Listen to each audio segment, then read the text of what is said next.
Olá, tudo bem? Eu vou falar hoje sobre novas perspectivas sobre Paulo. É um assunto teológico, assim, não é assunto, se você não tem nem noção do que se trata, eu nem recomendo que assista, assim. Se não tem noção do que se trata e quer ter noção, eu não vou fazer aqui também uma introdução ao assunto. Há muita coisa produzida sobre isso. Eu vou deixar um link para um artigo aqui na descrição do vídeo que eu acho suficiente para se ter uma ideia bastante razoável do que é, de como se desenvolveram essas novas perspectivas sobre Paulo. Então eu vou contar a minha percepção, a minha opinião e aí o que for necessário dizer sobre o assunto vai aparecer para apoiar o entendimento da minha opinião, né? Primeiro, uma observação, porque a minha relação com as novas perspectivas sobre Paulo talvez seja um pouco diferente da dos meus pares. Porque antes de estudar a teologia cristã formalmente, eu me dediquei à pesquisa, ao estudo no campo dos estudos judaicos durante muitos anos. Então, eu tinha uma noção muito bem fundamentada sobre justamente sobre o chamado judaísmo do segundo templo.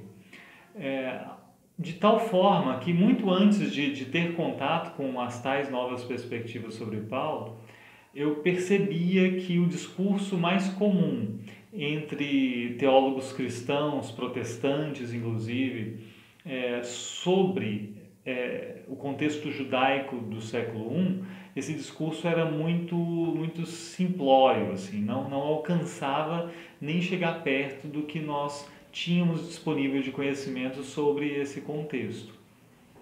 É, isso digo, né? Então, quando eu me deparei com as novas perspectivas sobre Paulo, esse fato de que havia muito mais no contexto judaico do que o discurso simples, reducionista, que circulava no âmbito teológico cristão, em boa parte do âmbito teológico cristão, essa questão não me assustou e não me foi uma novidade, né? Já era uma crítica que eu fazia a partir da minha perspectiva dos estudos judaicos em si. Mas também, esse conhecimento que eu tinha me fez perceber que o primeiro grande livro que vai ser enquadrado nesse âmbito das novas perspectivas, o livro do Sanders, tinha algum problema metodológico na forma como ele lidava com o que ele chama de judaísmo palestino, né? Não era, ele não conseguia construir ou reconstruir essa noção do que seria um judaísmo palestino com o rigor que se espera que se tenha com as fontes, né? Com as fontes e com as questões, especificamente questões de cronologia e isso especificamente. Mas aí eu vi que, claro, o James Dunn e N.T. Wright são mais perspicazes e mais rigorosos nesse sentido. E o que eu digo, né? Me parece, então, que há um ponto muito positivo nas novas perspectivas sobre Paulo, que esse convite, ou na verdade, essa obrigação que eles nos impõem de voltarmos a nos dedicarmos com muita atenção aos dados que nós temos hoje sobre o contexto de Paulo, o contexto sócio-histórico, cultural de Paulo, e ler os escritos de Paulo com isso em mente, né? Permitindo que esse conhecimento que nós temos faça parte da exposição do texto, do entendimento do texto com mais densidade. É isso que eu queria dizer, né? Isso é um ponto positivo. Agora, existem pontos negativos e que são sérios. Assim. Primeiro ponto negativo eu percebo assim, foi essa vontade que nomes de integrantes, de representantes de novas perspectivas sobre Paulo, essa vontade que tiveram de explicitar um embate com a teologia protestante, com a teologia de Lutero, com a teologia, de certa forma, ocidental, tradicional, né? Com a interpretação da igreja.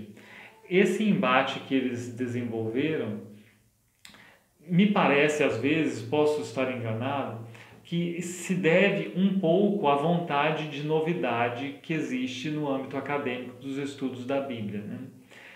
Essa vontade de novidade, de algo que rompa com o tradicional, que mostre que o tradicional está equivocado, não é algo que eu percebi simplesmente, né? Na verdade, eu fui alertado sobre isso lendo um artigo de um acadêmico que me parece muito interessante, chamado Pierluigi Lanfranchi, que eu conheci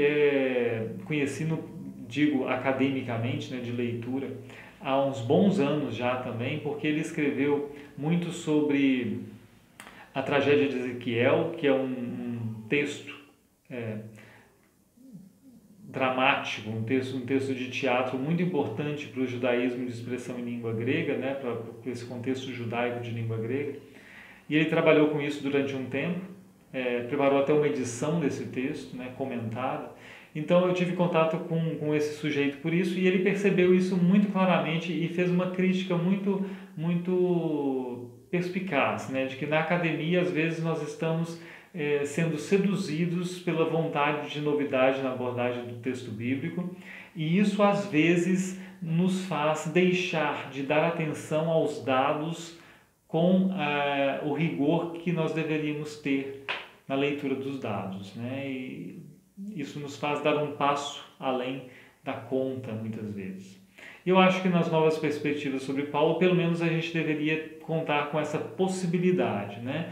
Porque, e aí piora-se a coisa, porque me parece também que no nosso país, às vezes existe um acatar muito rapidamente o que vem de fora, principalmente quando fora é Europa e Estados Unidos, e uma pressa em acolher o que vem de fora e dizer assim, nossa, isso aqui agora é o que há nos estudos de Paulo ou de outras áreas, né? Para comparar, eu lembro que aconteceu, que eu percebi assim, né?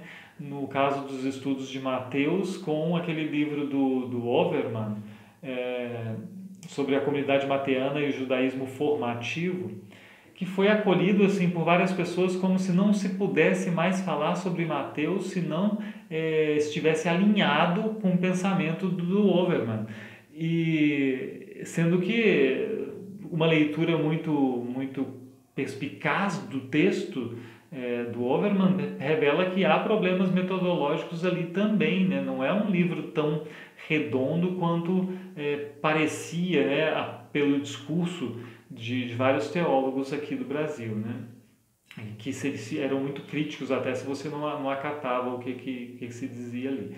Então eu acho que a gente tem que sim se ver motivado pelas novas perspectivas a ler Paulo com mais atenção, reconhecendo, isso eu concordo, né? Reconhecendo que muitos intérpretes anteriores a nós não tinham tantos dados quanto nós temos hoje sobre o contexto judaico daquele tempo.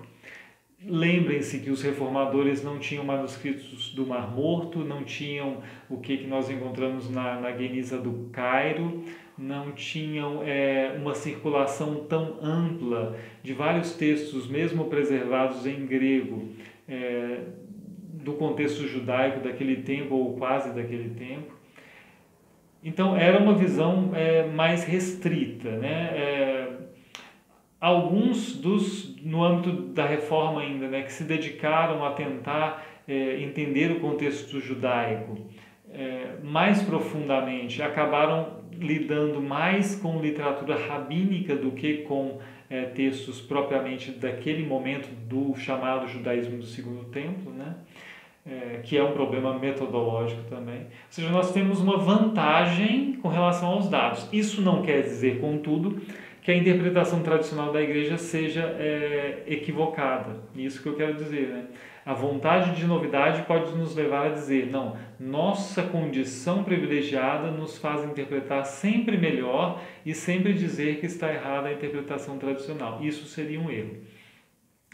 Mas a gente tem o dever de entender assim, nenhuma leitura de um texto é necessariamente perfeita no sentido de não abarcar a densidade do texto como um todo, né? Então a gente pode voltar a ler e perceber facetas não percebidas.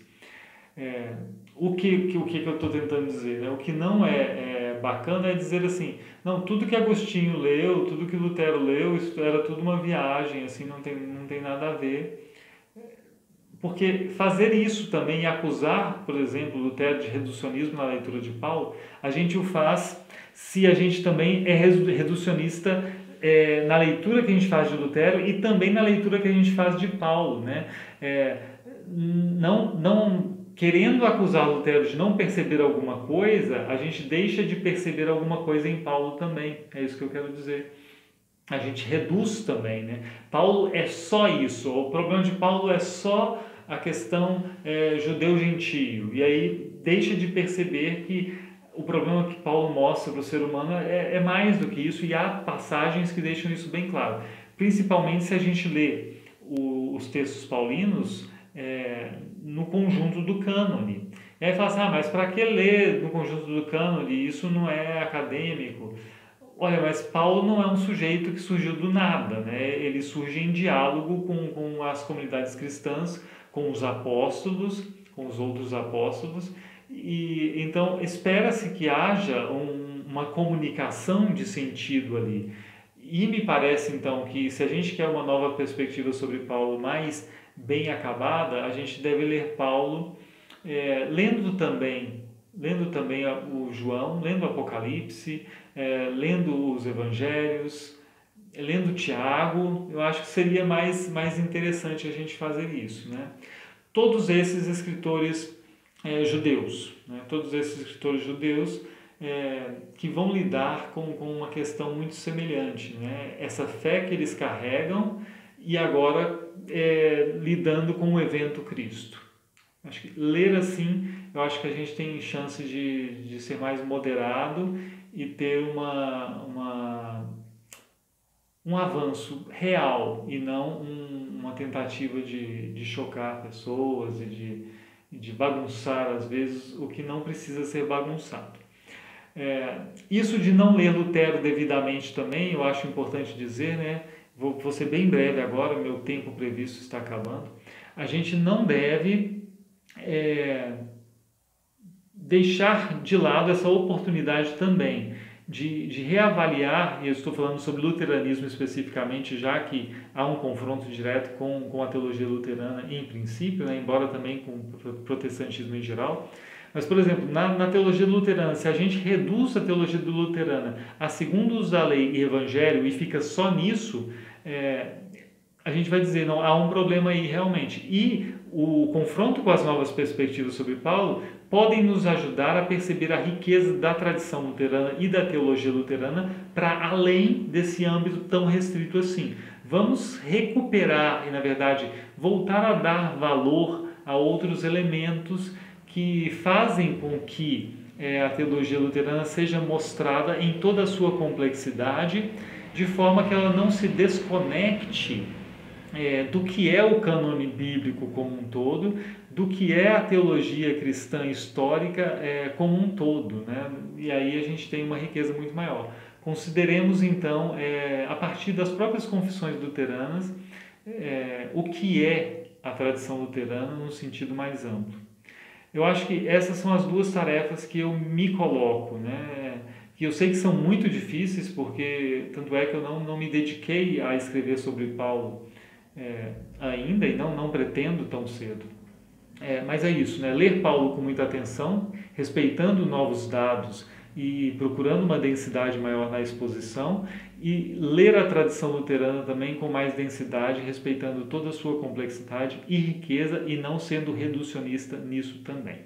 Eu vou dizer só isso, não sei se ajuda, mas a minha opinião, que realmente não é tão linear, ela passeia por aí. Um grande abraço e até a próxima.